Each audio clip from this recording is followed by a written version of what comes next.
in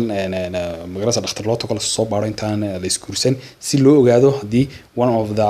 couples will be infertile noqonayo mid kamid ah maxay aanu dhalin ama both of them ay dhali doonin ama ay sax yihiin oo eligible yihiin inay family sameeyaan waa caadi wax maxay yani markasta niyada lagu hayo ku fiican tahay.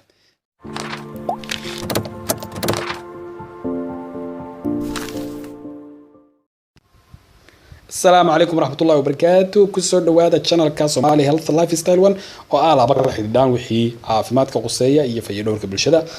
ان واحد جرا dad fara badan oo caalamka jooga oo ka cabanaya in aanay waxba isu dhalin intii ay isqabeen yani familiyo maxay yani dhalaan ka cabanaya marka laba siyood baa loo kala qaybiyaa dhaliisnimada ama mesela dhasha raagta waxa jirta mid la yiraahdo primary infertility oo macnaheedu laba qof oo isguursaday kadib sanad kaamila isqaba ama ka badan oo aan wali waxba isu dhalin iyagoo aan adeegsan wax maxay yani lagu joojin karo dhasha haday noqoto irbado haday noqoto magarasa wax la gashado haday noqoto magarasa dawooyin la cabo ama mesela maxay wax dumarka lagu rakibo lagu talagalay in dhasha lagu kala fogeeyo ama dib loogu dhigo iyadoo aanay waxaas oo dhan isticmaalin haddana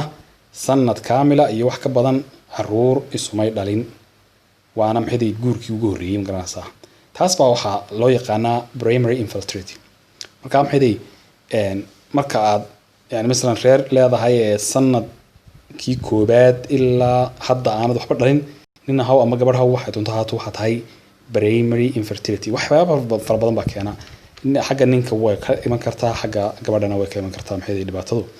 haddaba maxay waxa kamid ah waxyaabaha mesela maxay sababa u ah hadii mesela labada qof midkood weyn yahay oo kale islaan miya mesela ama oday aad u gabadho kale rag u dhow magarasa yani ilaa intuu ka dhimanayo uu dhalaa waa jirtaa laakiin haddana waqti buu gaari karaa magarasa aanu awood badan u lahayn inuu dhalo magarasa ama mesela yani aanay xayawaanaadkiisa manawiga aanay ahayn qaar aad u maxay xooggan okay marka da'du waa kow waxa jira maxay xanuun kale oo maxay dumar ku dhici karo loo yaqaano polycystic ovarian disease yani in halkan magarasa uu xanuunsidayaasha ay kiishash maxay yani biyo ka buuxaan ka soo baxaan adoo yani nooc finan ama fiixax iyo waxba ka soo baxay halkan xanuunsidaha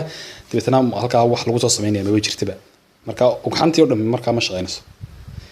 waxa jira endometriosis mid kale oo maxay yani makaanka laftiisa ku dhaca oo gidaarka riximka ku dhacayo taas maxay way keenaysaa in aanay gabadhu uur qaadin markasta oo magarasa ay u diyaar tahay in uur qaado ay bisha bartankeedii marso wallahi ka tahay kuma salaaxayso bismillah waayahay haddii uu jiro wax loo yaqaano hormonal imbalance oo maxay inay gabadhu maxay hormoonskeedu yani aanay ahayn hormono maxay si joogta oo mesela bishii yani sida cycle-ka caadiga marayaan hayne ay magarasa disorder galeen isku dhex taacsiin magarasa estrogen-ka iyo progesterone-ka iyo magarasa FSH waxa soo dhami aanay ahayn wax thaabit ama mesela si fiican oo liiga soonaysa taas way keenaysaa laazim hormoonku hadduu maxay balance ahayn oo midkood maxay aad u sareeya ama midkood hoos u yaalo ama midkood yani yaraantiisa iyo badnaantiisu aanay isu dheelitirnayn waxay keenaysaa in aanay maxay uur qaadin haddii makaanka laftiisa dhibaato ku jirto sida mesela isagoo habku samaysan yahay oo kale aanay maxay saacideyn ama aanay maxay magarasa ka qayb qaadanayn inuu uur dhaco way kamid tahay mesela makaankiyo yar ama makaankiyo yani maxay gidaarkiisu maxay aanu healthy ahayn ama mesela isagoo ligamentiska ama mesela maxay bahalaha haya waxa jirta maxay makaanka waxa meesha ku xijinaya wax weeye ilaahay waxyaabo ugu talagalo ku xidhan oo yani saanu dib ugu dhicin horena ugu soo dhicin ayaa maxay kamid ah marka isagoo mesela meeshiisa ka dhaqaaqay oo kale qasab waa uu keenaya inaan maxay uur sax meeshii iman haddii mesela يعني fallopian tube waxa la dhahaa jira oo halka mesela ilma galeenka ee makaanka iyo halka uu xanta lagu soo sameeyo waxa isku xidha tuumbeer waa isku xigta marka sideedaba maxay makaanku yani wuxuu leeyahay waa sida mesela kiish halkan oo kale yaala marka labada hareerood ay kaga soo xiriirsan yihiin meelaha uu xanta lagu soo sameeyo marka halka waxa soo dhaxeeya bridge ka yar ama mesela tube ka yar sida tuumbado ay soo marayso beedka soo maray kadib dabeetana shahwadii ninku halkan oo kale marka ku helayso isaga dibna ku soo dhacayo makarasa talqiix ama fertilization ka ama rimintu okay almuhim yani waxa weeye in halka uu xanta lagu soo sameeyana ay dhibaato ka jirto dhibaato weey يعني waxa dhici karta in TB halka ku dhacday dabeetana ay xumaadeen halkaas ama مثلا si kale infection ku dhacay dabeetana ay noqdeen meel xidhantay marka tuumbooyinka way xidhan waa waxa dhici kara weeyaan waxa kamid oo kale in aanu maxay meeshii uu iman in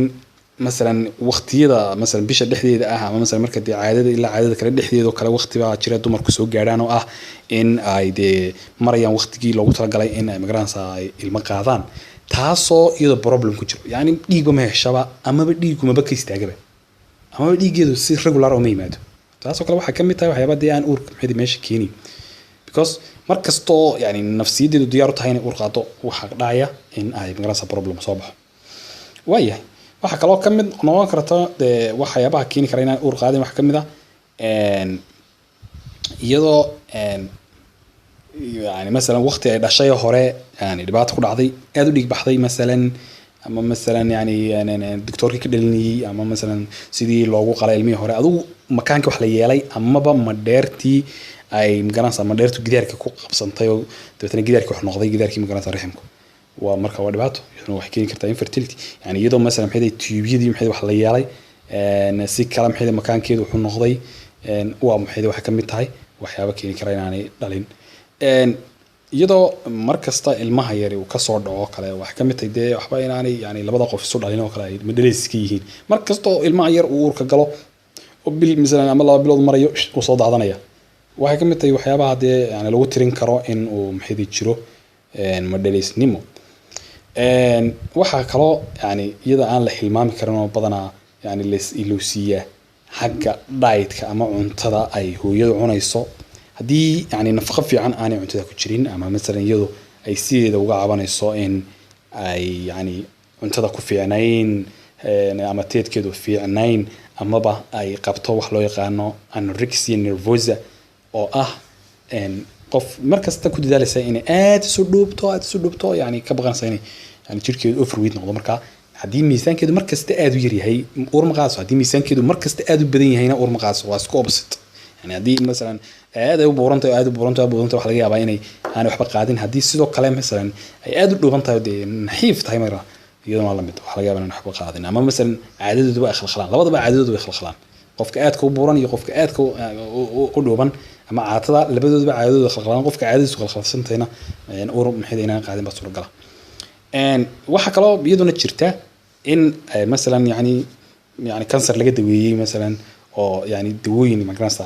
aad u khatar ah oo lagu la dagaalamo kansarka lagu shubay ama مثلا lagu nuday amaba yani si kala maxay radiation u gashay marka waa khatar weeye oo ilma galeenadu way u gubanayaan marka ma qaadayso wax uur dambe waa waxyaabaha wax kamid ah maxay waxyaabaha magaranaysa dumarka rag baa jira iyagu hadana nafs shay sidoo kale yani age-ka ha ugu yaraado yani percentage-ka age-ka kale ha yaraado nin uu dhali kara laakiin percentage ba siin karna laakiin hadii مثلا isaga oo kale isagoo yar xanuun ku dhacay halkan qanjidhadan magaranaysa dhiga ka dambeeyay waaweyn kaga dhacay dabeetana ay qanjidhadaas barareen dabeetana markii dambe xiniyahaasina ay kadib maxay xanuuneen waa waxyaabo isku xidhan oo loo yaqaano magaranaysa mumps marka xanuunkaas kale diiraantiisii jiray waxa laga yaabaa inuu qudhiiso yahay madhaleys yahay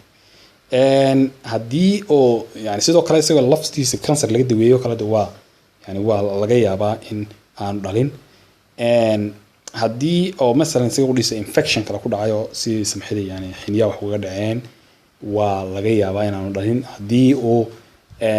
trauma ama مثلا maxay wax jug ay ka gaadhay shil baabo kale مثلا oo halka hoose magaranaysa ayaa maxay wax ka gaadhay jug adag wax ka gaadhay oo wax laga yaabaa in maxay dhaawac soo gaadhay xiniyihiisa marka taas qudheed waxa weeye wax la oran karo sabab loo oran karo مثلا ma dhalayo marka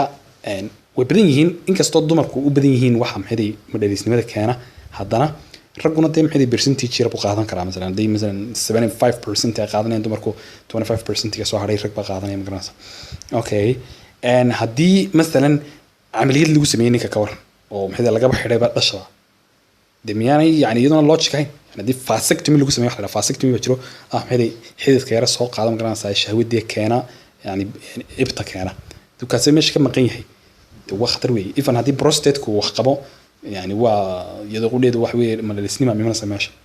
way badan yihiin laakiin yani waxa aan ka wadnaa in labada qof markay isguursadaan ay niyada ku hayaan de in waxaas oo kala soo bixi karaan ama intaan isguursan ka hor ay consultation karaan yani ay soo baaraan yani waxa jira maxay in magarasa dhakhtar loo tago la soo baaro intaan la isguursan si loo ogaado hadii one of the couples will be infertile noqonayo mid kamid ah maxay aanu dhalin ama both of them ay dhali doonin ama ay sax yihiin oo eligible yihiin inay family sameeyaan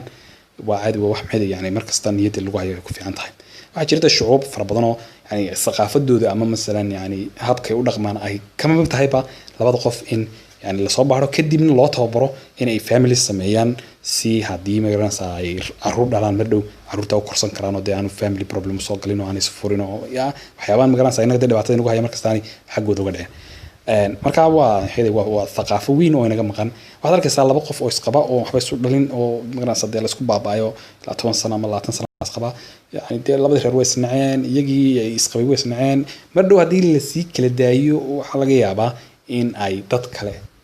markii guursadaan u dhalaan ninkana naa kala maxay caruur dhasho sidoo kale gabadhina ninka hadii guursato maxay caruur ay dhasho hadii ay magaranaysa labadoodu cid kala guursadaan laga yaabaa inaan dhalinba marka يعني waa iyada qudheed mucjisa ku jirta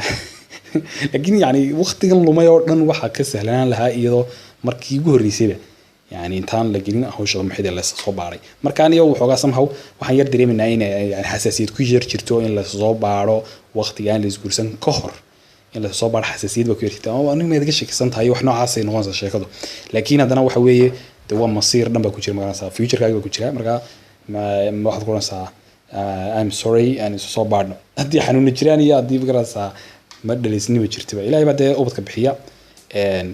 laakiin waxa weeye waa arin laga maarmaan waxa jirta waxa la yiraahdo secondary infertility tiyoradan primary tan waa secondary waxa weeye dad wax soo dhalay hal mar ama mesela laba mar laakiin waqtigii magaranaysa dhalma joojiska ka hor in ay maxay dhashiga joogsatay laba qof ay soo dhaleen hal qof oo kaliya soo dhaleen dabtana dib u dhali waayeenba iyagu xataa age-kooda iska caadi oo yani yaryar oo iska dhalinyara ayaa hal ilmo yar bay haystaan ama laba kaliya haystaan dibna uma dhalin taasoo kale waxaa loo yaqaana waa primary infertility intii shabaabaan soo sheegnay waa iman karaa hadii maxay magaranaysa xanuun kaga jiro ilmo galeenka hadii isaga wax ku dhaceen hadii iyada wax kale ku dhaceen dawooyin la qaatay si kale magaranaysa infection soo baxay waxaasoo dhan way imanaysa marka ugu muhiimsan waxa weeye in labada qof intaan isguursan ay isa soo baaraan halka waxaanu macluumaad kala socotaan waa Somali Healthy Lifestyle One waxay idin soo jeedin waa Dr. Cabdullaahi Waciis haddii aad channelka ku cusub tahay fadlan like saar videoga sidoo kale subscribe garee channelka. Assalaamu calaykum waraxmatullaahi wabarakaatuh.